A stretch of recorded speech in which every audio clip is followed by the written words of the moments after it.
كيف ما كنعرفوا ان سعد المجرد تحكم عليه ب6 سنين ديال الحبس من بعد القضيه ديال الاغتصاب اللي كترجع الاحداث ديالها ل 2016. بزاف ديال الصحف المحليه والدوليه نقلوا الخبر ديال ان سعد المجرد غادي يخرج سراح مؤقت، وهذا الشيء اللي اكد الاب ديالو الخميس اللي فات على ان سعد المجرد غادي يخرج من السجن. المحكمه الفرنسيه وافقت باش تعطي سعد المجرد هو خروج مؤقت، فالعكس ما كان كيروج.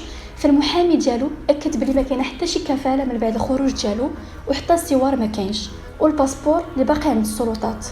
وبزاف ديال الناس تفاعلوا مع الخبر ديالو في السوشيال ميديا بتفاؤل للخروج ديالو. بعد ما خرج سعد المجرد من السجن بارطاجا هذا البوست في السوشيال ميديا باش يشكر فيه الناس والفنانين اللي تضامنوا معاه، وكان متاثر بزاف بالتضامن اللي لقاه وهو في السجن. وسعد المجرد فرح حيت غادي يدوز العيد مع العائله ديالو، واكد باللي ان هذا غير سراح مؤقت في انتظار محكمه الاستئناف. فالمفاجاه ما وقفتش هنا، سعد المجرد اعلن على موعد خروج